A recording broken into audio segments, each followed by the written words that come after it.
First Finance Club podcast. We got my friend Jatin Pandey here today. Do you want to introduce yourself? What do you do? For work, I got two jobs. First off, I'm from the States, so I don't know if you guys have the same equivalent, but I'm an EMT, and I also work in the ER as an ER technician, which it's kind of hard to describe. It's basically being a nurse without a license. They pay you a little less, but yeah, more or less that's what it is. So today the plan is I want to break down all your financials. So I'm gonna ask you like all the little details, like how much you pull in yearly, how much your overall net worth and all that stuff is. So let's get started with the first questions. What do you say your overall net worth is right now at 22? I So, want the juicy questions though. I'm trying to get some views.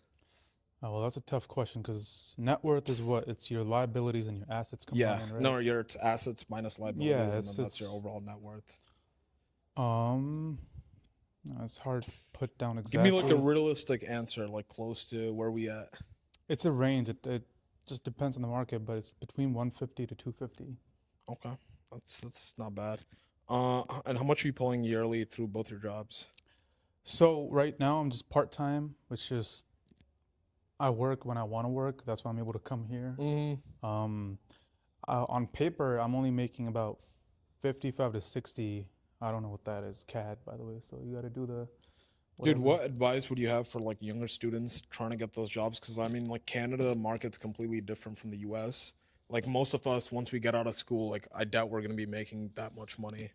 But Oh, well, what I kind of think Canada has a, whether you accept it or not, it has a big immigration problem that kind mm-hmm. of hogs up the Yeah, jobs chill with the for. politics stuff, bro. If It's you're not gonna even get me political. It's canceled, just no. It's just a fact. no, I'll be honest. I want to keep this like kind of politically correct. So don't like. It's not even political. It's just a fact that Yeah, that yeah. immigration's like too loose to the point where jobs are being hogged up by non-immigrants, and there's nothing. The government's not really doing anything about it. And that's not being like Mm-hmm. it's not a political stance. It's just an observation I'm making from somebody that's from the States, right? But the Yeah, thing yeah. is, your job opportunities here aren't like as you can't make the same moves as you can in the States. I Mm-hmm. can make moves that you can't over here because there's a lot of restrictions. Like if you want to go look for a job, how hard is it for you to go get a job as, Mm-hmm. I mean, you're on a student visa.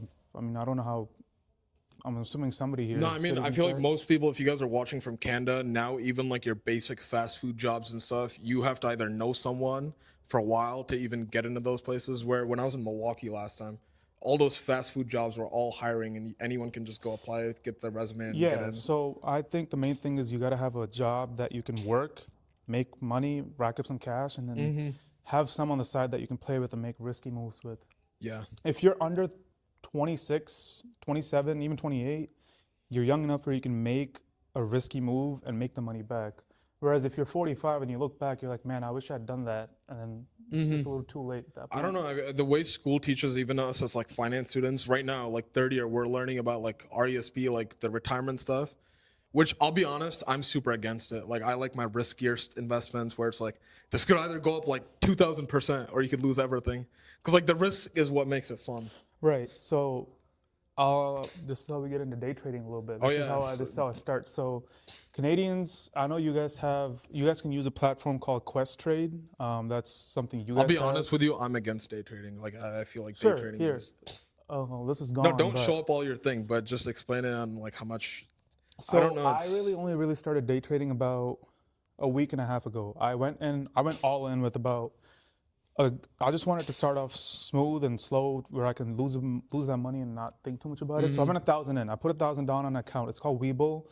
Webull is like the Questrade equivalent of you know, of Canada. It's what we have. We have Webull, Robinhood. You have Fidelity. You also have Charles Schwab. It's a platform called Thinkorswim, which I recommend. But for beginners, Webull is a way better, user friendly. Canadians, it's Questrade. And these are brokerage accounts, which basically just means you can go in, start up a cash account, and you can just put money in and start trading the same day.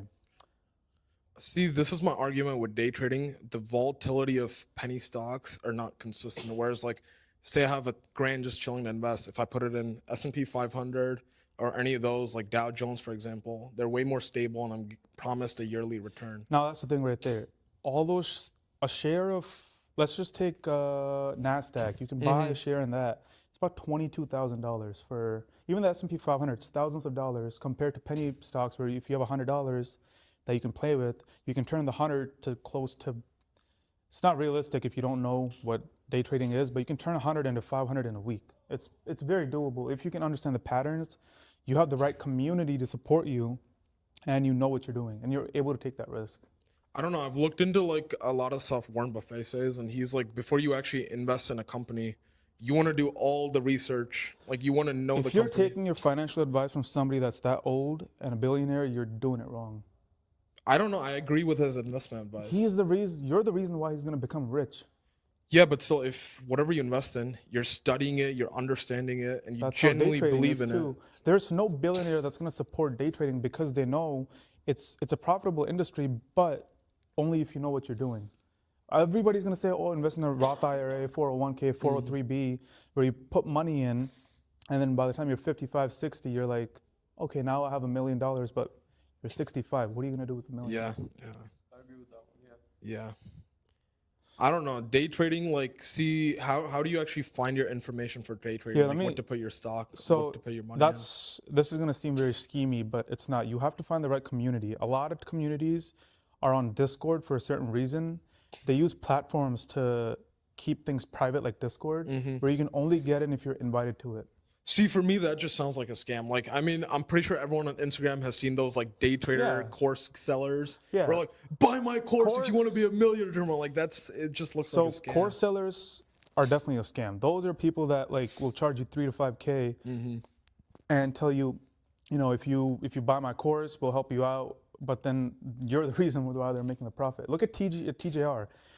He's what, maybe 25. He's got a Koenigsegg, and his That whole is thing, insane, by the his way. whole That's like thing a is- $4 million car. Yeah, and his he's whole like thing is buy a 23. course, and then you're gonna get rich. But when you buy the course, you're just giving him money. You're giving him $5,000, and that's how he's making money. But these Discord servers run on a monthly basis. You pay $10 a month, and then they give out something called supports, resistance, and watch list, which basically just means that they tell you, hey, look at these stocks. We're gonna call out a support. A support is basically an imaginary line on a graph that the stock bounces off of. And I'll say this, I've been a part of this community for about 2 weeks. I only watched for the first week, and I only really traded for the last week. So I traded 3 trades, started off with $1,000, 3 trades that's all within a week. And I turned the 1,000 to roughly 1,500, which is $500 gain in a week. That's me waking up at Central Time is 8:30, whatever. I wake up at 8:30. I trade for 2-3 hours, 3 times a week. That's about 6 to 8 hours, 500. So when he first told me he was getting into day trading and all that, like 2 weeks ago, I was like, dude, you're getting scammed. Like, you bought a random Discord for like $40. Like, you're gonna get scammed. And then I don't know, he made your money back for how much the Discord costs, right? Like, what's your I overall? already made my money back. It's like 30, 40 bucks a month. And then I'm probably gonna leave it at some point once I understand what I'm doing. And then I'll just make money on my own. So again, think about the math there. 6 to 8 hours only in the morning. And I still go to my job after, by the way. So I wake up, I day trade for about 2-3 hours, make my money, call it, leave, and that's 500. 500 divided by 6. Do the math on that. That's pretty good money for doing nothing, sitting at your home looking at a Yeah, that's, screen. it's not bad. I don't know. I'm still against day trading, dude. I'm a day trading hater. You can hate. Sorry to cut you. I want to reflect back on what you said about Warren Buffett, right? It's gonna be a bit of an off topic, but you do realize, right? A majority of these guys who speak about making money, they make videos, right? The more you watch their videos, or the more attention you give to what they're saying, that's them making money. You get what I mean? See, the thing with the stock market is a lot of that stuff is hype based. Like, if you look at Tesla and Elon Musk, like, let's be realistic, Tesla's not worth that much at all. If it was more based on how much the company's yearly revenue and all that stuff was, company's not based. But because he's such a good promoter and a brand, he has a good brand image of himself. That is the reason Tesla is that high. So it's kind of the same thing with Warren Buffett, like him kind of making all these videos and holding that brand against all the companies he holds. That's another thing backing the stock, which makes it makes the market more stronger. Yeah, but again, look at an average 20-year-old, right? In their early 20s to mid 20s, how much money do you think they have to play with? Because The if thing you're is, you gonna- don't have to buy one share in a stock. You can go on. Like, yeah, but it's not gonna go up by 500% in a single day or even a single week. It's gonna go up maybe 1% if you're lucky, and it's a steady growth. It goes. hold up, and should we do down. a quick voting in class and like we'll see who likes the day trading stuff more and like this? Okay. Because I don't know. I feel like the Before consistency. you ask that, we gotta ask: do they understand the difference between day trading and stock? Yeah.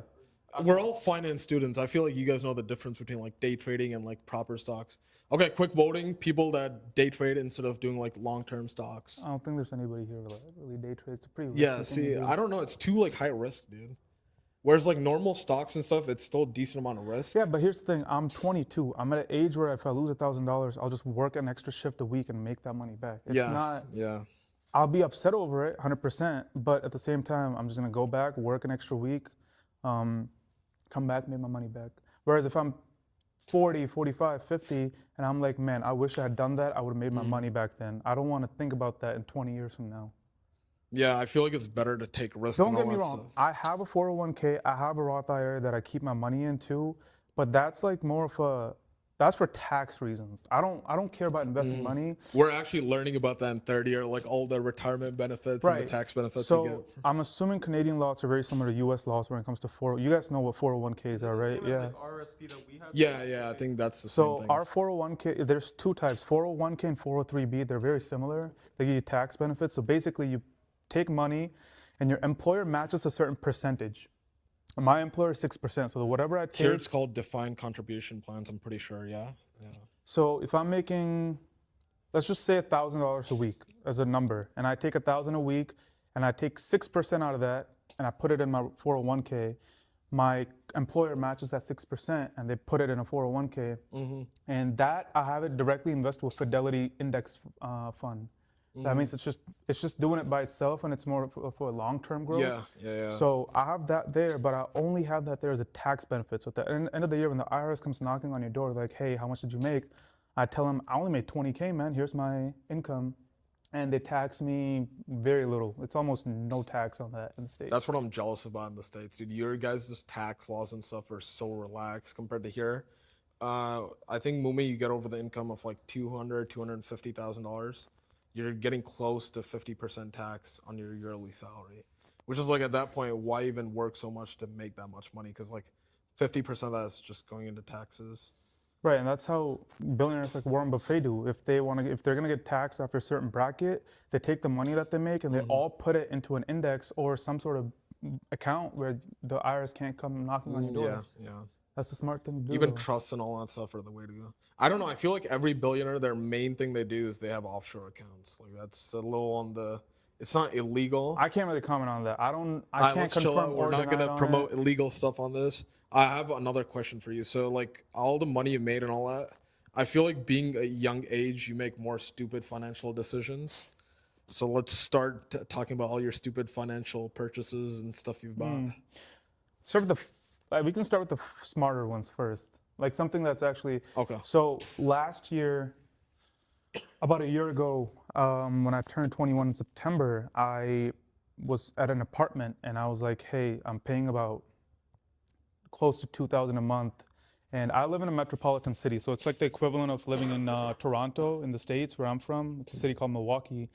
Rent's kind of high. It's cheaper than other cities, but I was like, I might just take some money, make a down payment on a mortgage and try and get a home. So for about a month, I looked for a home in the city, realized that the smartest thing I can do is buy a condo because there's a great ROI on those. And in October of last year, I finalized on a condo, bought it, put a down payment on it, and signed off on it. So I live in a condo right now. And the hardest part about the condo was getting it approved because I was still in college at that time. I was in my last year and no bank would approve my loan. No bank would approve my loan because they were like, hey, you're still in college. We don't know if you're going to be able to, support this. But that's where you can use resources. It took a lot of convincing, but I convinced my parents to be like, hey, I just need your signature on this as co-signers and nothing else. And after 10 days of convincing them and showing them my financials, they agreed to it, which just kind of gives the bank an additional support, like showing that, hey, I can back it up. If I don't back it up, my parents will, but They were just there to kind of get me approved, so I got that approved, and I live in a condo. See, I've tried the loan route because I think last year, one day I was kind of like super bored and I was like, I want a fast car. So I kind of like saw like a Mercedes C63 AMG, which is like way more than I can. You know, Gino's teaching us like live within your means and all that stuff. I was like, no, I need a fast car. So I tried my fair share of just going bank to bank, trying to get approved for loans. Like I had a decent credit score and all that stuff. But because I was on a student visa, like they were just like, yeah, you're not getting a loan. Well, that's the thing. So let's say I default on my mortgage, on my EMIs. What's going to happen? The bank's going to come knocking, tell them, hey, we're going to sell your home. And if at any point I think I can't pay my mortgage, what I can do is go on the market, list it up, and sell it for a profit. I've had it for a year, and it's gained roughly 30 to 40K in value for the property. So, and that's not including my monthly that I put towards the home too, that I pay every month. So if I want to sell it, I can sell it, pay off the loan, and pocket the profits. But when you do that, you are going to get taxed on capital gains. So what you do is you fill out a form. I forgot what the form is, but you take the gains, move it on to your next property, and you don't get taxed on that. Over here, it's called a primary residence thing. So if you sell off your primary residence and now obviously that's your main house, you put on another house. I think it's like the same process here. Dude, that is lucky as hell. Like getting that apartment there, because we in Canada, we're fucked for houses. I doubt like any of us are getting a house by the time we're 21, because like the market here is heavily inflated, the housing market. So like the cheapest, the most horrible house you can find in Windsor sells from like $300,000 to $500,000. Yeah, I will refinance in the next 15, 16 months. I looked it up. I calculated my, I got 6% interest from back then, which is kind of decent for the market, but 6% for housing. If you told your parents back in 2003 that you bought a home with 6% interest, they would kill me. But this, dude, but houses were worth like nothing back then, so dude. 6% isn't bad at all. So I took it. But that was probably my smartest financial move in the last 3 years. I want to hear the dumb ones, because every time you make the dumb ones, I'm like, yo, do you seriously need that? So let's get started on the dumb ones. See, the house backs you up financially to make those stupid decisions, so it's not like that bad. But yeah, the people want to know about your stupid financial decisions. Gambling, man. Like going to the casino, that's probably my worst financial decision. I've never met a man with a more horrible gambling addiction. It's not an addiction, all right? Let's just get that straight. No, you have a problem. So I picked him last night at 8 p.m. in Detroit, and this man's first thing once he gets in my car was, yo, let's go to the ATM. I need to withdraw some money. And he pulled out, how much did he pull out yesterday to gamble with? Okay, that was just not gambling. I was at the ATM with him, and he literally told me, yeah, I just want this to gamble, man. Like, no, I'm not chill out, dude. So in the last month, we have a casino back where I live too, right across from my home. And I lost probably like 2K in a single night. And that was like, at that point, I was like, this is getting out of hand. Like, I need to. And I haven't gone to the casino since then. So it's been like almost like a month, I think, since I've set foot in the casino. So it's not like I make only smart moves. I make pretty dumb moves every now and then. For every smart move you have in life, you got to have a dumb move to kind of like equal everything out. So it's understandable. I mean, there's stuff I buy that I don't care about it holding its value. Like my car, my bike, I don't care what they're worth. They're worth something to me that. Dude, I want to hear about the car, because you know me. I love my cars. Tell us about the car, dude. Well, I own a 2011 Cadillac CTS-V. If you want to get nerdy, it's got a 6.2 liter LS motor that's supercharged. But I bought it it's been 2-ish months, I think. Yeah. And it's been 2 months. I bought it in June, I believe. Or Even July. with that, it was such like a funny story. So we're both playing Fortnite together in the summer, and we're like, we should both buy some cars. So then I went and got my car, and next week later he gets his car, and now we're both driving on it. And this all started on Fortnite too. That's like the funny part. So I decided I was going to take a loan out for it. And I took a loan. I paid it off in a week, which was, looking back, that probably didn't benefit me as much as I thought it would, because it dropped my credit points quite a bit, and it only boosted it up by a few points. So if you're going to take a loan out, make sure you keep it for at least a year before you pay it off. I don't know. I feel like with car loans, I'm against them. I think if you're buying a car, you should. No, just car buy loans that are way. great. If you're young and you can reasonably budget your car loans per month, finance it. Our teacher actually talked about this recently. He was like, you're better off just buying like a $2,000-$3,000 cheap car and literally driving it until it falls off. And how old is your teacher? How old is Gino?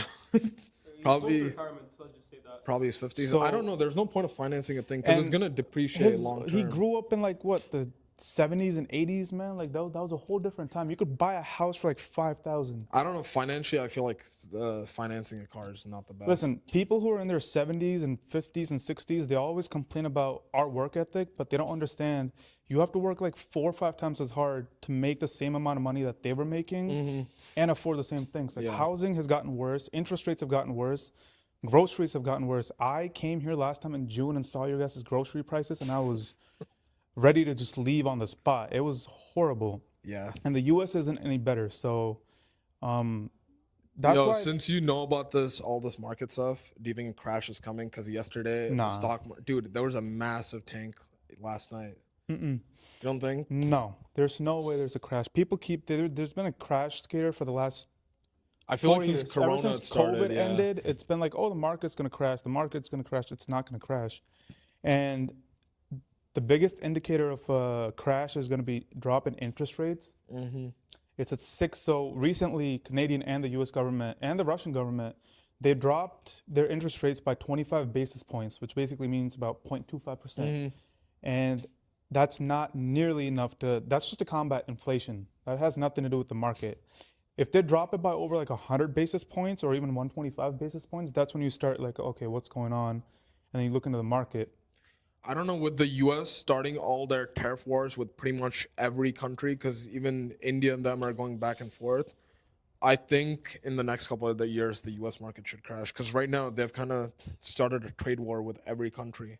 And the thing is, for global trade to actually happen at a peace, you want peaceful relationships with All right, pretty well, much every listen, country. usually when it comes to politics, not even politics, just like trade like that, Yeah. I support U.S. in every which way. But in the last 3 months, there have been 2 countries against the rest of the world. I'm not going to name which countries. No, you can name the countries. One's in North America and one's in the Middle East. We'll just leave it at that. All right. Okay. Is it a long nose? Huh? Is it a long nose? Yo, chill, bro. We're gonna About to get our podcast canceled on the first episode. But all I'm gonna say is there's these 2 countries that have been going back and forth against the whole world, and that has also been affecting the economy a lot. Like, Yeah. and that is a whole political thing that I don't even want to get into because that's like a whole 3-hour-long debate that you can have. But You know how you mentioned India, right? Yeah. Off-topic question. What's your thought on HB1 visas? 'Cause I Dude, know my that mom's on that visa, and I'm pretty sure his if parents you're came on. saying, Yeah. India and US are going back and forth. Was the HB1 visa making it $100,000, right?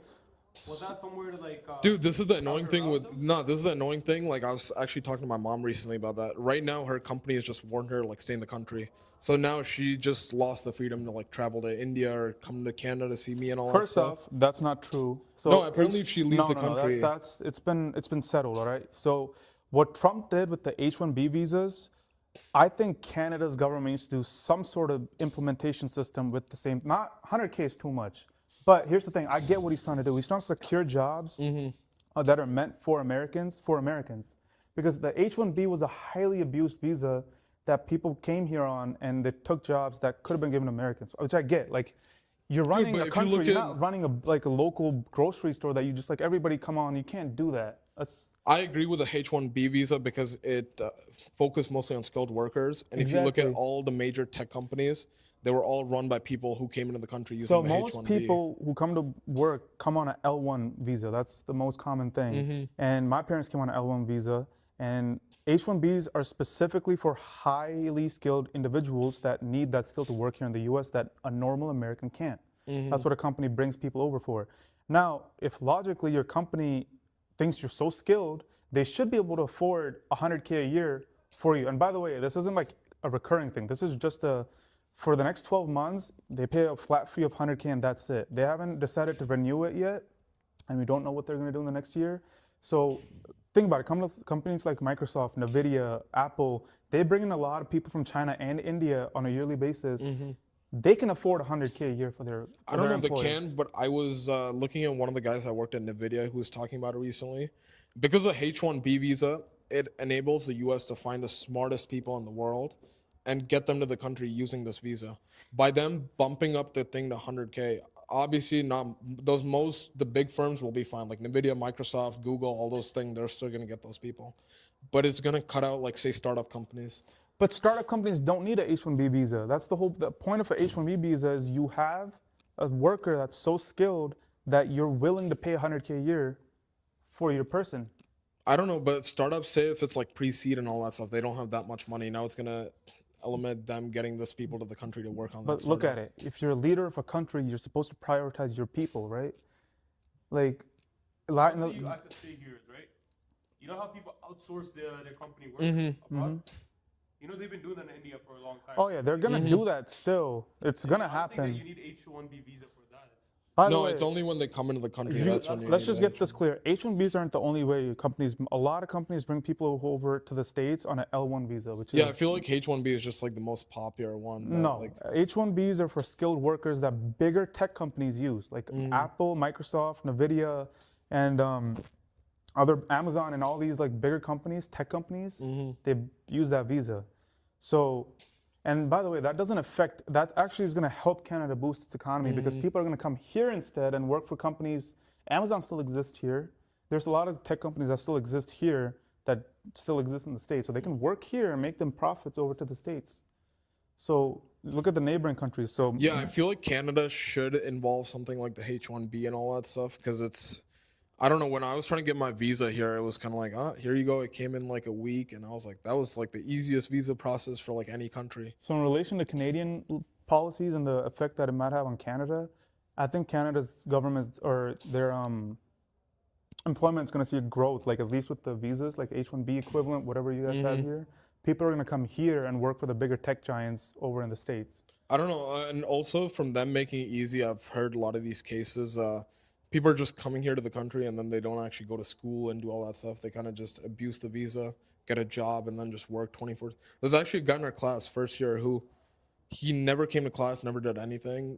Some of our friends actually tried to help him out and test and all that stuff too.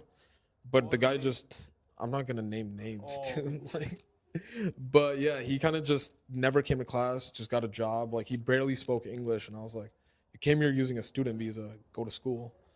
But if we're talking about Canada, by the way, because we're in Canada right now, so there are issues that are pretty bad here within this country alone. Like it's a pretty big issue. Go find a job here in Windsor compared to you find a job in Milwaukee. I can get 10 jobs in a We're day. the highest unemployment rates in the whole of Canada, Windsor, Ontario. And you guys are what, the auto capital of Canada, right? So our teacher was mentioning this. We had 6 Chrysler factories in like the 80s or the 90s, and now we're down to our last one. Which I don't know, the way tariffs are going, like, do you think if it's gonna last or not? But I don't know, Windsor is kind of like in a downhill this thing. I think the Canada thing, I'll be honest, it's That's mostly. because of the open door policy, though. You let anybody in. Dude, that's the what's thing gonna with the happen. politics is me and you can have our opinions. We could do It's this not to even change an it. opinion, though. Think about it this way: you have a home, and you tell people, like, if you just let anybody in, what's gonna happen to your home? It's gonna get run down. I agree with you, but I feel like the politics thing is something like we can't really change. It's kind of the government that do that stuff, and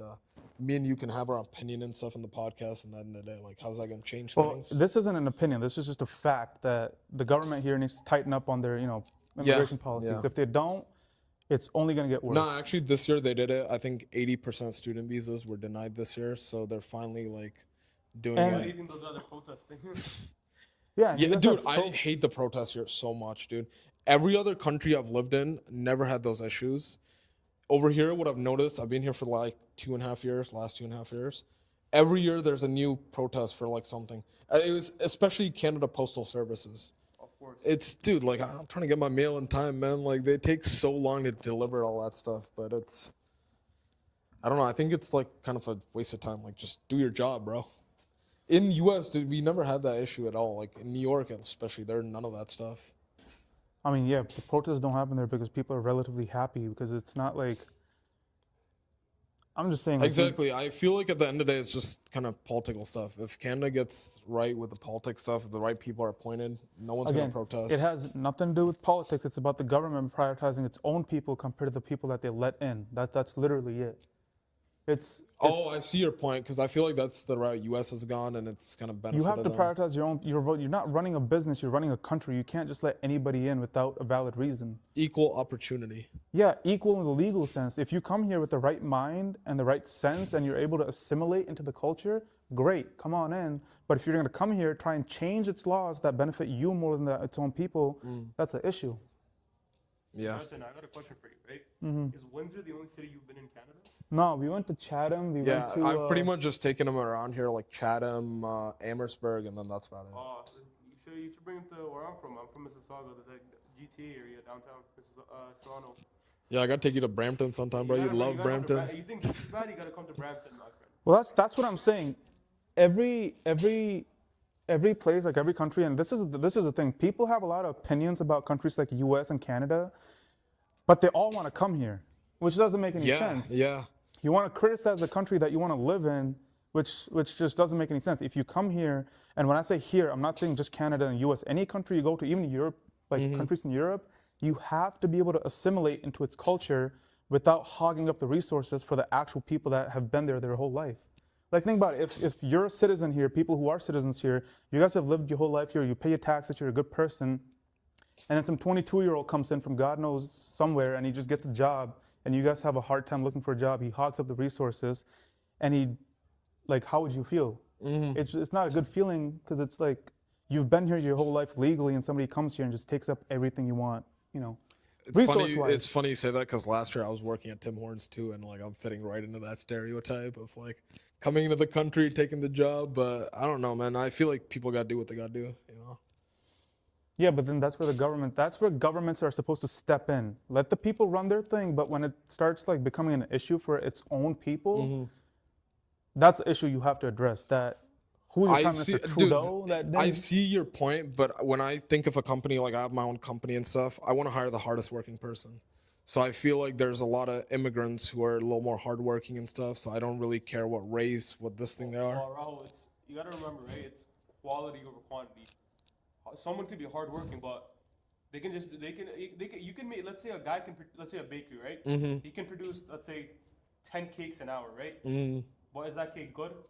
Is that good quality, or is it cheap? Or I don't know. I agree with that, but at the same time, like if you want someone that you're gonna hire for this thing, you kind of want to sense them out. For me, my company is mostly Indians that are working for me. They do all the well, here's the thing. coding, The all reason that companies stuff. tend to hire people from foreign countries is because their currency is worth less. They hire them here, they pay them less and make a profit off them.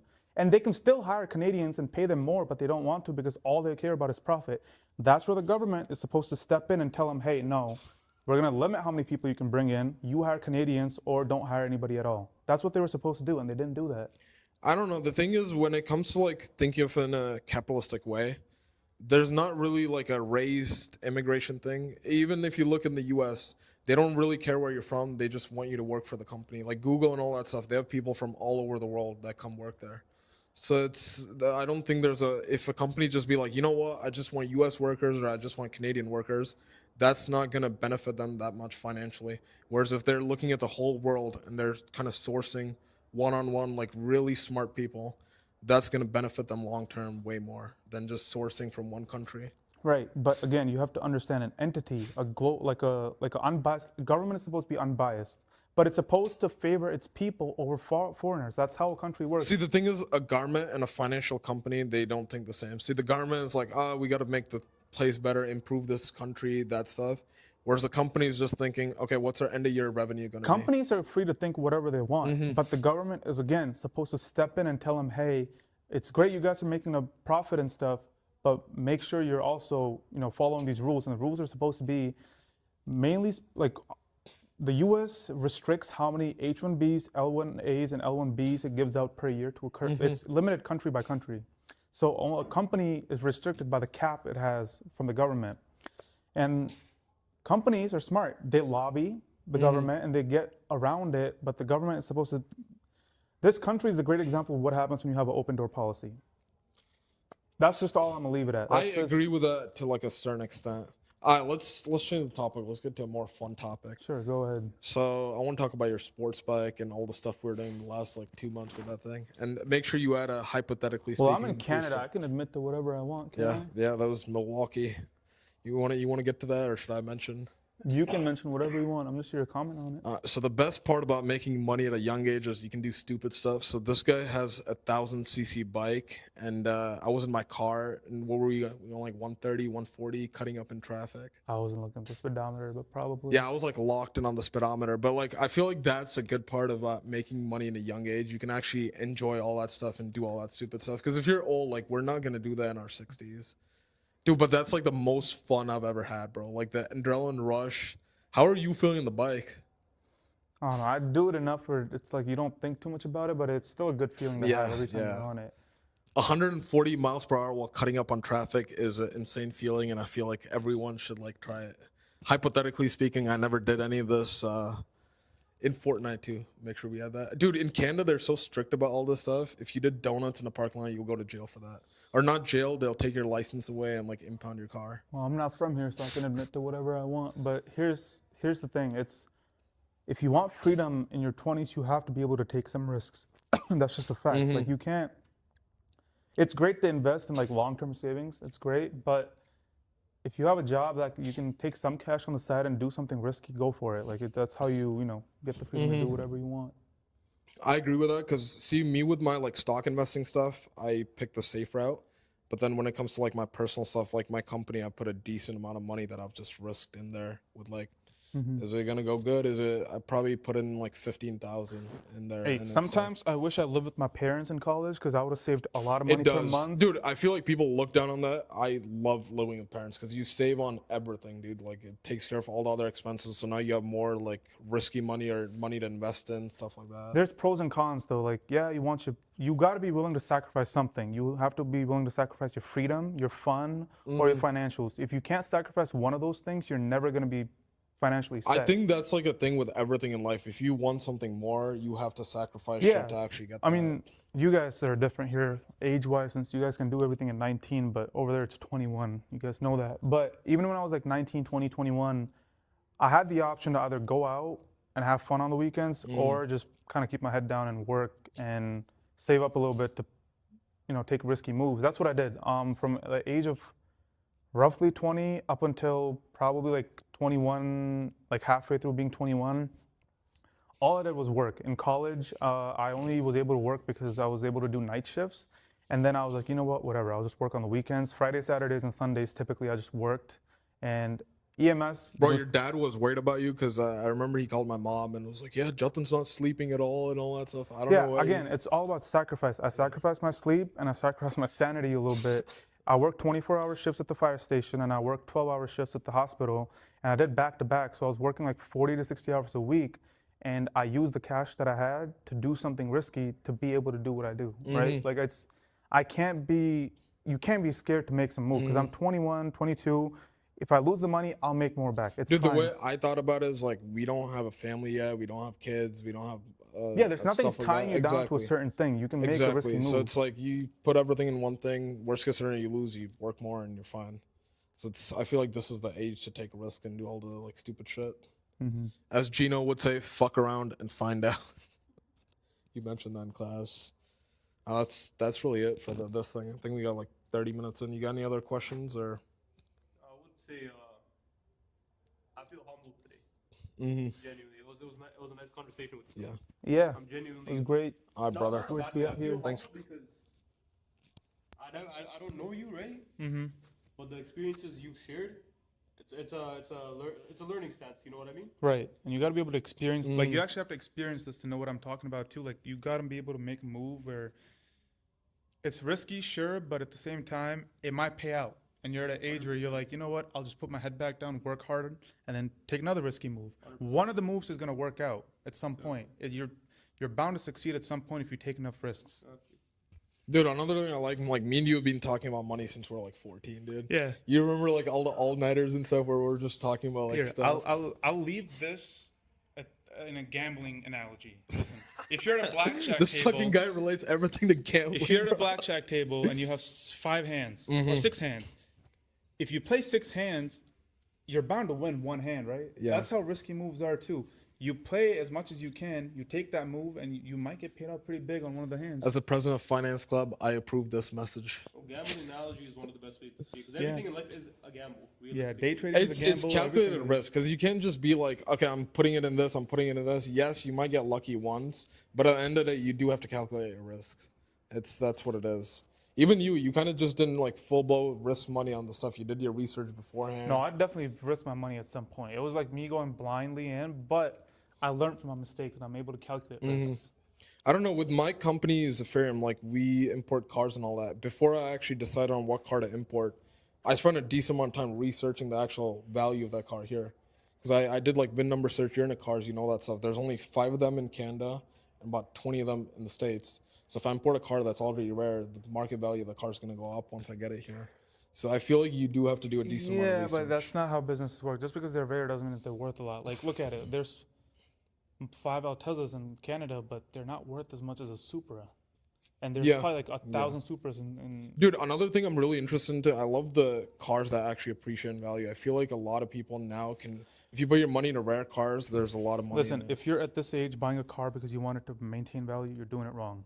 You don't have the money to buy Okay, a but car like that's gonna look at the maintain cars its that are value. worth a lot. Porsche Carrera GTs, Ferrari F40s. Those are all cars you would love and drive. Yeah, but if you make the money for that, you're not going to be here talking to a camera that's on your iPhone. Good point. Good point. Hey, that's tight budget, man. That's what I'm saying. We only You're have a not budget at of 500. listen, you're not at an age or set financially where you're worrying about, oh, I'm going to buy a car to maintain its value. You're buying a car because you want to drive it. Just leave it at that. I don't know. I've seen some cars that were really cheap back in the day, whereas like now people realize Like they're what? A lot of the manuals car. I can't think of anything on the top of my head, but a lot of the Listen, cars with manual The cars transmissions. that are going to maintain their values are over 6 figures, or if not, very close to 6 Dude, figures. I don't know. I mean, look at my car. I bought it for 17,000 here in Canada. When I took it to New York, like the guy offered me. They can 20 offer you whatever. Try selling it and tell me what happens. They're not going to give you that much money for it. Dude, it was That's a how dealership. salespeople get you. They're like, oh, we'll offer you this much. And then when they look at your car, do an inspection, like, oh, no, we'll give you half the value. I went in a Nissan dealership to do an oil change. The moment I pulled into the parking lot, 3 salesmen. Hey, beautiful car, man. How you doing? I'm like, I'm just trying to buy oil, man. Like, leave me alone. And then yeah, that's when they offered it. So I don't know how like true it was or if it was just like bullshit. But I don't know. I feel like if the car's like low kilometers and all that stuff and it's rare, it's gonna go. Listen, you're not at an age or set enough where you can buy a car to maintain it like for it to gain value over time. Those are 6-figure cars that you'll get to at some point, but no, you're not buying a car right now that you're gonna buy for it to maintain its value or even go up in value. If I sell the trust fund, I could. Yeah, go ahead. Sell that trust fund. Let me know how that works out. Honestly, that's any questions. I feel like we might wrap it up right there. All right, brother. Thanks for coming on. That's it. First episode, Finance Club podcast. All right, bro. Let's end this shit. That was not bad. That's not bad.